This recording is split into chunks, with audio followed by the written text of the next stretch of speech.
Birds of paradise অস্ট্রেলিয়ার গ্রীষ্মমণ্ডলীয় বনে এবং আশেপাশের দ্বীপগুলিতে দেখতে পাওয়া যায় এই অপূর্ব সুন্দর পাখিটি। পাখিটির পালকের মোহনীয় বৈচিত্র্যময় রঙের কারণে এটি সারা বিশ্বে পরিচিতি পেয়েছে। প্রাণীজগতে আজকে দেখুন বার্ডস অফ প্যারাডাইস।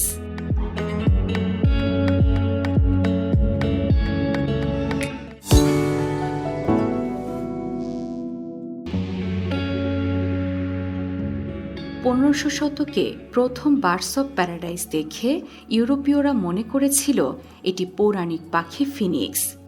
ফিনিক্সকে বলা হতো ঈশ্বরের পাখি। সেখান থেকেই এই পাখির নাম হয়েছে বার্ডস অফ প্যারাডাইস। এই সুন্দর পাখিটি আকার বা ওজনে তেমন বড় নয়। সবচেয়ে ছোট প্রজাতির নাম কিং বার্ডস অফ প্যারাডাইস, যার ওজন প্রায় 50 গ্রাম এবং দৈর্ঘ্য 6 থেকে 7 ইঞ্চি।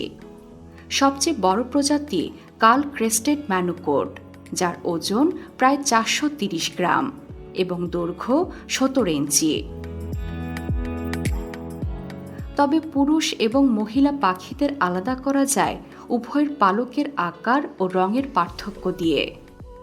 স্ত্রী পাখিদের পালকের রং হালকা এবং ছোট, কিন্তু পুরুষদের উজ্জ্বল রঙের খানিকটা বড় পালক রয়েছে। তারা তাদের বিস্তৃত পালক ব্যবহার করে দর্শনীয় নৃত্য পরিবেশন করে।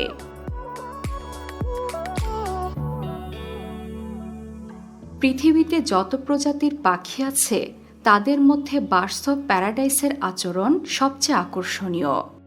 পুরুষ পাখিরা নারীদের আকৃষ্ট করতে আশেপাশে পড়ে থাকা পাতা, ডালপালার স্তূপ সরিয়ে একটি ডান্স ফ্লোর তৈরি করে দুর্দান্ত ভঙ্গিমায় নাচতে শুরু করে। বেশিরভাগ সময় স্ত্রী পাখি একটি পুরুষ সঙ্গীর সাথে জীবন কাটিয়ে দেয়।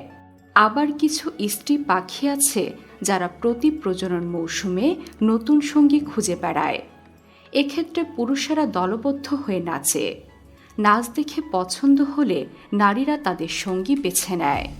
এরপর বাসা তৈরি করে এবং ডিম ফুটিয়ে বাচ্চার জন্ম দেয়।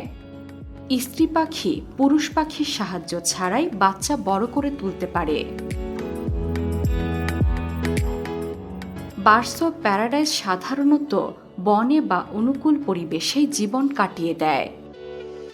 স্বাভাবিক অবস্থায় তারা 5 থেকে 8 বছর পর্যন্ত বেঁচে থাকে।